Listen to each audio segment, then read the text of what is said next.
This is Wild Mountain Thyme. In the days on the desert, it is hard to fall. In the waves mountain wave, in the goes go.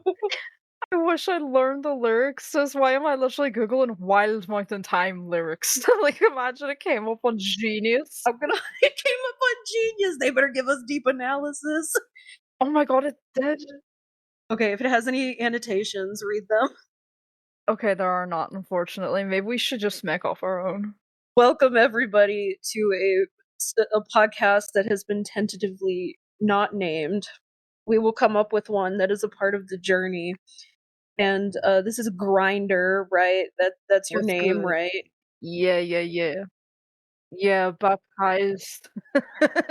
Baptized. It says on the priest spanked you and said, "This is Grinder in the name of the Lord Jesus My Christ." like my ma literally she just popped me out and she held me in her arms and she just looked and was like, "Ah, yes, grinder. Welcome." It's a Grinder, and I'm Chloe Villette. Check out the bio, pre-order my book, The Boomer, because I'm a shameless promo hoe. Do it, do it. I have not read it yet, but I cannot wait to read it. I just need to get through John dies at the end first, and then I'm gonna get straight to it. So hell yeah. Can I also can I also just say that the rendition of the song that you did, far better than Emily Blunt's, far better. Emily Blunt is up there on stage, and like at the part where she's singing for Christopher Walken, "Dear God," Yeah. the whole like half of the movie, she looks like she wants to die.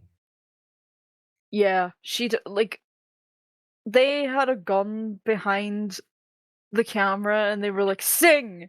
Dance, monkey, You dance!" will, you will have the Wild Mountain Time. Going into this movie, I took notes. The first note that I wrote was, "Is this going to be fiddle-dee-dee like Darby O'Gill or serious like fucking Michael Collins?" And I feel like Which was it? okay, I feel like it was, like, sort of a mixture of both, but it was very more whimsical Darby O'Gill vibes. I mean, like, part of me is kind of like at the end of it, I was like, "Okay, so they brought John Hammond to be, like, the token, 'Oh, an American, haha, let's make fun of him,'" and I was like, the audacity," but at the same time, part of me is also like, at least he could make fun of his own kind, if that makes Yeah, and sense. also I feel like if you asked chatbot GBT to make a picture of an American, they would make a man who looks like John Hamm. This was a 2020 romantic comedy. It stars Jamie Dornan of 50 Shades of Grey fame and Emily Blunt. Emily Blunt is Cillian Murphy in drag. That's his Mrs. Doubtfire persona. They look very similar to me. Oh my god! Because before you've said that, I'm like, Emily Blunt is the hottest woman alive, but then Cillian Murphy just looks like a zombie, but now I can't unsee it. I'm like, no! I have I have an old lady friend who was a mentor to me in college, and she and I would get lunch once a month at the college hip restaurant Mhm. nearby because I was like, I think I'm gonna start Peaky Blinders, and she was like, "Oh, Chloe, he's so hot in that. He's so hot. Wait, was this He's Jennifer so." Coolidge? Well, no, she's from Chicago. Okay, so Wild Mountain Thyme is a 2020 romantic comedy, and you have Emily Blunt and Jamie Dornan, and they're in the county Mayo. They're in the county Mayo. County Mayo. They're in the county Mayo. Um, and they're both very introverted. This is a very nice way of saying they're mentally ill. Yes. And they're in their late 30s. The woman is a romantic because she had such Emily Blunt has such a crush. She's down so bad for Jamie Dornan, but Jamie Dornan is so shy. And the script seems to insinuate that like it's Jamie Dornan's Irishness that is, like, keeping him from, like, being all loud and bold and brash. In America, I feel like the stereotype is that the Irish are very loud, like, kind of adjacent to Italians, but maybe Yes. native Irish are different, I don't know, from Irish Americans. Nah, trust me, we are loud and like we need to be heard. Like I honest to God think that's what makes me so funny. Like even when I went to university, the first few days, everything I said, I could have told my flatmates that like, oh guys, I just got news my dog died. And they'd be literally slapping their knees laughing. Like literally it's just the Irish charm. But we've yet to mention the greatest character in this movie. Christopher Walken plays Jamie Dornan's father. Christopher Walken is not playing an American in this. He is playing an Irishman, allegedly. Uh-huh. You said Yeah. that you had a list that you made. Yeah, of the accents, I rated them. Hey, we need to go into that. Let's go. Okay, so first up, Christopher Walken. Okay, in the beginning, I was like, I don't think he's as bad as like Chloe was making it out to be, but then like the more it went on, I was like, Jesus Christ, this is so bad. He just gives up halfway through too. He's not even doing it by his last scene. Yeah, like I because I picked up on that too when he's literally like, oh, I don't want the oxygen machine. Spoiler, sorry. He's literally just an American. He's born in the world an Irishman. He goes to the grave an American. That's a good metaphor. Maybe like that's a sign of him almost selling out, but he doesn't. Oh yeah. Oh yeah, true. Oh, we're really digging deep.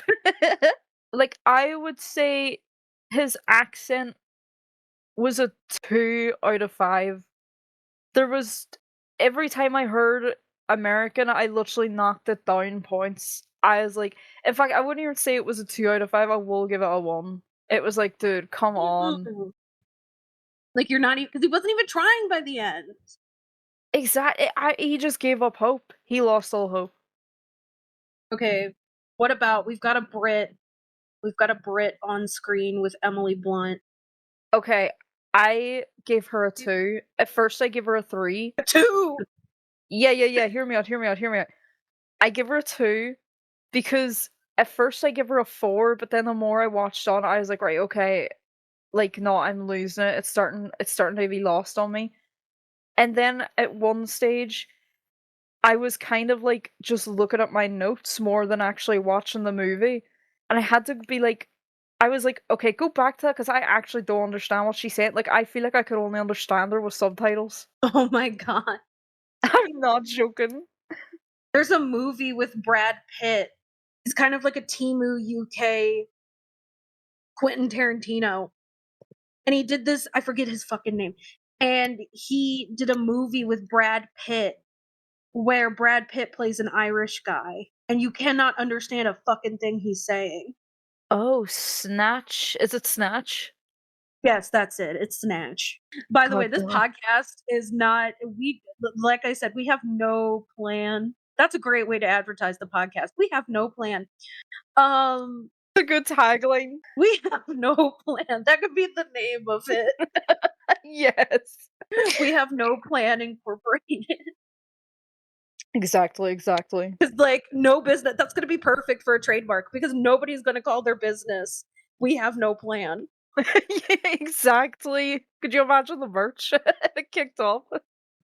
My god, wait, okay. This low key might be it. Oh my god. Right here in 4K. We discovered.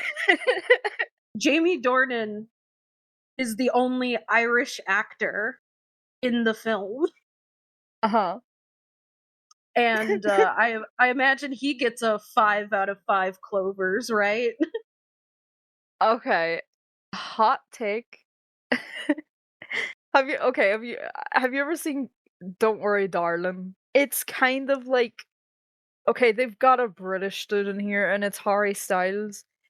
So why does it sound like he's faking a British accent? That's the vibe I got from Jamie Dornan. I was like, fam, can I also just say 2 seconds? I also um, rated I don't know what the actress's name, but her character was called Aoife. Her accent was also so bad. It was like she said something like right, okay, she said, "A glass, it tastes like teeth." But the way she said it okay, so if I was pretending to be, like, somebody from County Mayo saying the word teeth, I would say it more like teeth. Like, you it's like a TH at the end of it, whereas they were proper, like, heat, and I was like, that I was like, oh god damn it." It was so bad. I was like, "Oh no, man. Oh no." So how does this piece of cultural appropriation feel? Like, I have no words. Okay, I just wanna let everybody know, right, most of the movie, I was like, "Oh god, this is so bad." Like, I literally messaged you at one stage, literally being like, "This is so shit. Yes, you were like, you were like, "I'm 45 minutes in. This is so shit." You were like, "Shite. This is so This is shite." shite. This is shite, crack mates." Like, by the end of it, I was happy that they finally realized, "Okay, we need to stop, like, fucking around here, like, we're in love, let's just, like, be in love, okay?" Um, but yeah, the Irish appropriation, I was like, "Dude, this is so bad." Even, like, the biggest issue I had with, like, them trying to be Irish was the wardrobe. I literally wrote in my notes, "Everybody is dressed in whimsical slash Vogue famine attire." I just happened to have the costume designer written on my hand, and his name is Potato O'Famine. Oh, for fuck's sake, I was literally about to Google it. Are you crazy? His name is Potato O'Famine. It's basically, I don't know if you've ever seen Lifetime movies. Here in the States, they're like wine mom who goes to Bath and Body, and like she has her little trinkets Yes. of ceramics in her house and reads Minotaur Milking Farm. She will also Exact. she will also watch Lifetime movies, and they're basically light versions of they range, but they will be woman is a busy businesswoman and she moves to a new town, and she has to help the man who happens to be hunky and runs the Christmas tree farm. Yeah. The Christmas tree farm is going to be bought by big evil business. Yeah, yeah. Like, that's the vibe I got. Like, from the end at the well, near the end, I was kind of like, "This reminds me of, like, a movie that, like, people would have talked about in my last long-term workplace," where it's like, "Oh, did you catch that wee movie, Magilla? Oh, I did, it was lovely, wasn't it?" It's like, y'all, like, have no taste, like, fam, come on. It makes me wonder, am I an insufferable hipster, or is everybody else like no taste? I think it's somewhere in between. But No, no, no, no. I disagree because obviously we watched it ironically. We don't watch yeah, this for like, oh, the love story and it's Jamie Dornan. Like people watch this shit like seriously and they cry and they're like, "Oh my god, this was such a lovely wee movie." And I'm like, "Man, you have never experienced The Room by Tommy Wiseau." Like, come on. this is Lucky Charms commercial made by Tommy Wiseau. Exactly, exactly. And they had to have like John Hamm in there as well because John Hamm's a very good looking dude. Yeah, okay, so let's talk about when John Hamm enters the picture. So we have Jamie Dornan and Emily Blunt, and they won't like come together and decide, yes, we're finally going to be in a relationship. Mhm. And Christopher Walken, who's totally definitely, we promise, actually Irish, reveals that he's going to sell the property since ye mum died. He's like so sad because like it all reminds him of his wife, his beloved Mhm. dead wife. And so he has to sell it to the cousin who lives over in America. Specifically New York because rich people only exist in New York. Rich people only exist in New York. They only exist Mhm. in a mythical land known as Connecticut. Yeah. Jamie Dornan is not happy about this. He's kind of tearfully resigned. And Yeah. Emily Blunt is losing her shit. She is not going to have it because she's going to lose that D. She's going to lose that Dornosi. That 50 Shades of Dornham. 50 Shades of Dornan. What would 50 Shades of Grey be like if it was in Ireland? It would be like he's literally like sounds so bad, but he like literally spanking her and then says there, "Do you like that dirty?" It's like what the fuck? John Hamm feels like somebody not American doing an American Yeah, accent because exactly, yeah. I'm about to come for the UK here. You guys always make fun of us because we're Uh-huh. always like in your movies sounding like Dick Van Dyke and Mary Poppins. Yeah. But I would like to bring up that the UK, you guys are horrible at American accents. I don't want to hear it.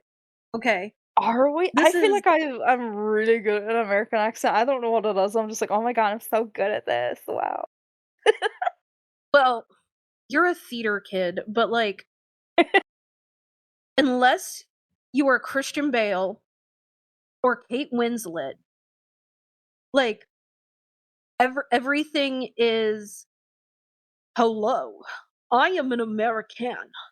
I go down to the gun store. Yeehaw. Yippee ki yay, motherfuckers. Whoa there, buckaroo. Whoa there, buckaroo. Like, basically, they're TikTok voices. You guys talk like a TikTok voice. Yeah, for real, for real. I will say that. John Hamm sounds like a British person doing an American accent when he comes over because he's so America fuck yeah. And he tries to charm Emily Blunt, and he charms her by giving her a 24-hour. This sounds so exhausting. He only gives her, imagine going on like a 10-hour plane ride across the Atlantic Ocean. Uh-huh. I hate you. She just sent a thing that says jam ham. It's because I needed to, like I was like, "Wait, is he American?" And I went to, like, search it up, but I was really focused on what you were saying, so my brain was like, "Jam ham." Imagine if Wild Mountain Thyme had an IRA subplot. Oh, dude, like, that's, like I literally wrote in my notepad, I was like, "Where is the IRA?" That would be amazing. They bring in, that's what Killian Murphy can be. So Jamie Dornan and Emily Blunt are hanging out, and then Emily Blunt's like, I have me cousin, and then Killian Murphy shows up doing his whole sociopath face. And he's just like standing in the background. He doesn't even say anything. He just stands in the background, and everybody knows he's in the IRA. Yeah. It's not even, like, stated, it's just we just the audience just knows. We get like vague insinuations, like he's always going out, and I don't know what his job is, but he's working. He comes back with a Yeah, lot. exactly. Pam tries to win over Emily Blunt, and Mhm. they kiss, but Emily Blunt is hesitant and she heads back home. Yep. But Jamie Dornan, back in Ireland, he overhears a voice message from John Hamm that insinuates that he's going to ask. Oh, it wasn't even just that, he, like, full on phoned him and asked for, like, his blessing, like, what the hell? Like, why would you even do that? Like and all it's just literally, That's like fucked. yeah, it's literally just Jamie Dornan, like, a shot of him being like, "Okay, yep, yep, yes, yes, yes, okay," and that's about it, and then he just, like, slaps a wall, he doesn't even punch a wall, he slaps it. And so Jamie Dornan is depressed as hell and going through a manic episode because he thinks he's lost the love of his life to this bold alpha John Hamm. Fucking, like, Andrew Tate loving John Hamm. He's there, he has like he's at the date with Emily Blunt in New York, and he's like, here's our other distant cousin, and there's just Andrew Tate, talk G. Literally, I will bench press your mom. Like, what the fuck is I it he will says? bench press your mom. Just standing there with sunglasses. That's the American equivalent to the Cillian Murphy IRA guy. Yeah, for real, the movie poster is literally them two, like, facing off. And then comes the greatest twist of the movie, Oh, of hell yeah. any movie, perhaps, because there is a confrontation. Jamie Dornan knows that he's going to lose Emily Blunt. Emily Blunt obviously has no plans of going with John Hamm, but she doesn't know to speak up and tell Jamie Dornan that. And Mhm. then they go chasing each other out in the rain like idiots trying to get tuberculosis or whatever. Yep. Until Very cliche, very cliche. Jamie Dornan, with there's no Chekhov's gun for this. There's no insinuation that this is going to happen. He just tells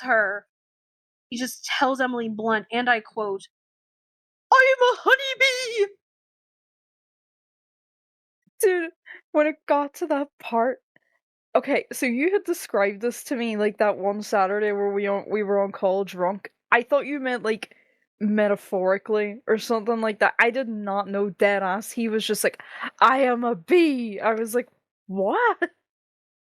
And it's not really given any context as to, there's no symbolism laid throughout, and there's no like, they could have done this like he's out in the pasture and he's seeing the bees all the time and the bees behavior reminds him of himself, so then when he yells I'm a honeybee, Emily Blunt doesn't know, but it's funny for us because we realize he's comparing himself to these bugs. There's none of that. It's just I'm a Oh, honeybee.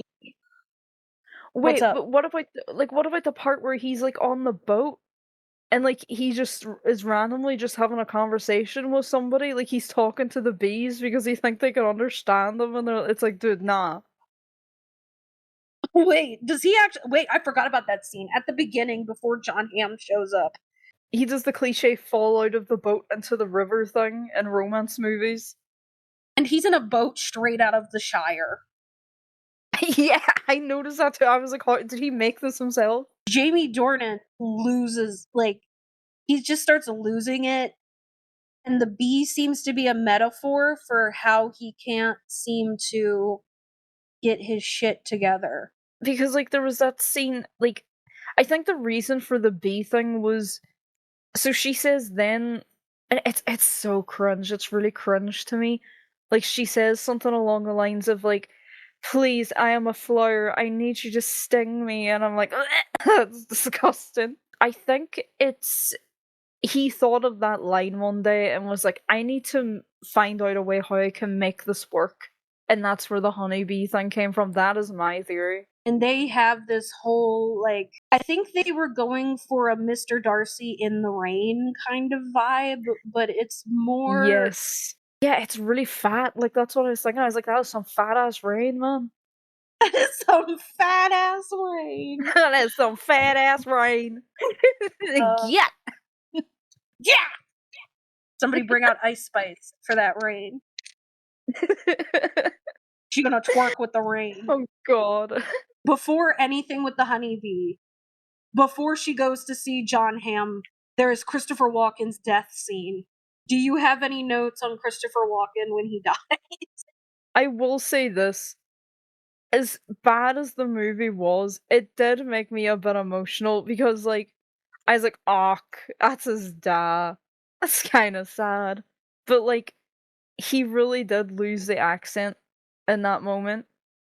And like I will say the fact that Jamie Dornan says to him like, "Do you want the oxygen machine?" and he's like, "No, I'll try it without." Um, I swear that like kind of stuff actually like happens.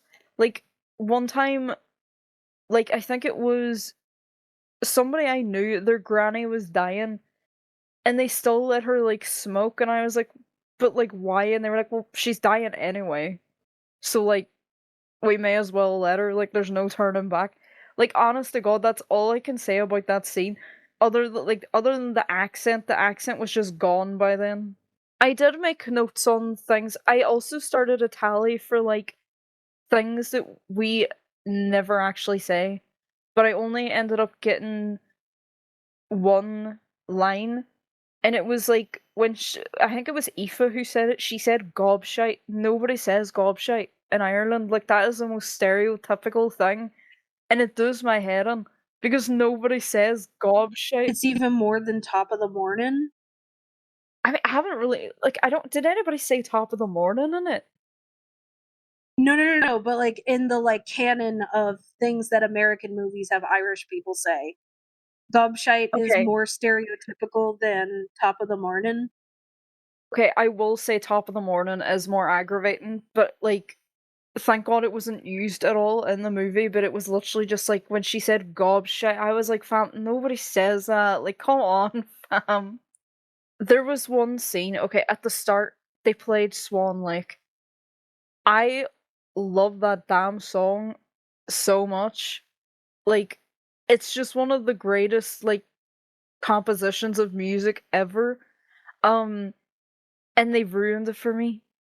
They've ruined it for They've me, ruined man. it! Yes, because then, like, later on then, like, the part where, like, I heard it playing again and I was like, "Oh god, no." And she's walking out of her house, and in my head, I was like, "Okay, at least she's not gonna start dancing," because I don't know why, I just do not see that happening. I can't see her right now just prancing around like a ballerina, and then she does do it. And I was so disappointed. I was like, "No!" She's literally, like, actually, like, doing pirouettes and she's, like, tiptoeing. I'm like, "Bruh, no, please." That's why this is a Lifetime movie, because that is totally something a Lifetime movie would do. Yeah. It's kinda up there with the, "Oh, I am a woman and I am so whimsical. I am going to start dancing randomly, but I look so depressed and suicidal." Like, it's so cliché. I think that's what the ending was trying to do, because the whole thing was like, "Oh, the Irish, they push it down," and then when you get to that Mr. Darcy in the Rain moment where he says he's a honeybee, and she's like, "I'm depressed all the time," and da da da da, that's supposed to be like the love explosion between the 2 of them. Hearing you say that, like, out loud, it almost feels like the Joker too, the way it's, like, Lady Gaga singing, and it's like, "Please stop singing, I gotta fucking myself." That's what, like, the honeybee versus "I wanna die" talk is like. Another thing I wanna point out as well, like, I got so much whiplash at the end when she was, like, purposely trapping him in the house. I was like, "Great, this is the kidnapping movie now. She's kidnapped him, holy shit." That would be wild. It just turns into a, also, this feels like a '90s movie. Does anybody else like, does that It make sense? Yes, it did. It feels like one of those 90s movies that you would have seen just playing on the TV, and then your ma, for some reason, ends up getting it for She Christmas. gets a VHS. Yeah, it's like nobody has heard of this thing. It's literally just a you experience. Your mom talks about it, and, like, her and your gay uncle used to watch it together. Yeah, exactly. Yes, correct. It's almost like we have like we still have a VHS player, and we have like this really early edition of Anne of Green Gables, and I think that's like what this movie felt like to me. Anne of the Green Gables is so accurate, especially all of the pastoral stuff. Yeah, exactly. And like the longing and the pining for each other. Is that even the right word? Pining or pinning? Like what the fuck? Yeah, pining for each other. Like literally that it just had that vibe. I've never actually watched that Anne of Green Gables, but I know roughly what the story is about. And my sister also showed me the part where like there's like the really sassy auntie who just makes everybody cry, but she's just really funny. Movie one of my comments here is this feels like a fever dream. I feel like everything okay, so you know when you're having a dream and it's like, "Oh my god, I'm pregnant, guys." And then like in 5 minutes later, you're literally like 9 months pregnant. But yeah, it felt so fast at times. Like, it was things were happening way too soon, and I kept, like, having to check, like, the time and be like not the time, like, the The runtime of the film. yeah, exactly, yeah, and I was like, "How has so" because okay, so I thought, like, the whole thing about the cousin or the nephew, sorry, coming and taking over the farm, that literally was solved within 2 seconds. The way that Christopher Walken talked at the beginning, you thought that, like, he had already sold it and that it was, like, a done deal. Yeah, exactly. It's not, and then the date with Emily Blunt takes over, and that's why it Mhm. reminds me of a Lifetime movie even more because there's always the trope in these Lifetime movies of the rival romantic interest. Exactly, and even at that, he was very it wasn't very show not tell, it was very, "I'm telling you the type of person I am." Yeah, he literally just straight up was like, "Yes, I want to marry you. This is a business transaction." Like, I know he meant it, like, metaphorically, but I feel like at one point he pretty much was like, "I am the antagonist. You will be my bride." I was like, "Whoa, whoa, whoa, whoa." He says, "This is a business transaction," and then faintly in the distance, we hear, "The phantom of the opera is there, inside your You're business." mine. It was just so matter of fact, and I think that was actually the point where I was like, "Oh, this is for, like this is a movie for women who are over the age of 40." Like, that's the only people who can actually Lifetime movie. yeah, exactly. Well, it's that's the point where I realized it. I was like I actually surprisingly said to myself, I was like, "I feel like I'm one of my aunties right now." Got my rosary beads on and started praying for It's Christopher your Walken. rosary. Right for Christopher Walken. Fly high, king, fly high. To be fair, it's coming back to the whole Lifetime movie thing. Okay, so you were saying there's like two types of Lifetime movies. There's like a single mom who works two jobs, who loves her kids and never stops. In comes Italian stallion man, and then at the same time, businessman. But then there's also like trauma basically. I don't even know if I can say that on the channel, holy shit. But there's like trauma movies that for some reason everybody loves. But this movie was definitely the first because everybody gets a happy ending. It reminded me of this one book I read. I think it was called I'll Be Watching You, and it was by a lady called Beverly Barton. I actually think I talked about this in the other server with you one time and it was hilarious. It was like one of those movies where it's not movies, Jesus. It was actually one of those books that was like, "Oh my god, there's like a killer. We need to find the killer. Oh shit." And then they find the killer. And then at the end, everybody, absolutely everybody at the end is getting a happy ending. There's not one wedding. It's a three-person wedding. There's three people getting married. And even better, they're all pregnant. Like, the women in each of the relationships are all pregnant. And then there's another like, there's literally, like, then later and in this wedding of, like, the 3 couples, then somebody gets engaged.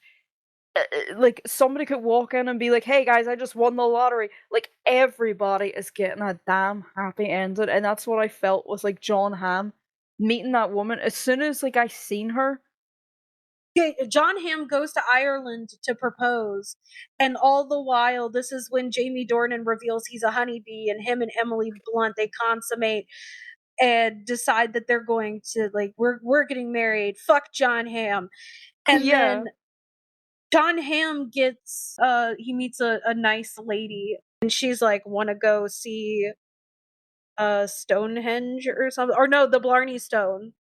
Oh, no, no, no, it was the Celtic Circle, was it? I don't know, wait, well, it doesn't matter, yeah, it's basically Ireland's Stonehenge. It's like standing stones. You want to go see some famous standing You stones? wanna go to the Giant's Causeway?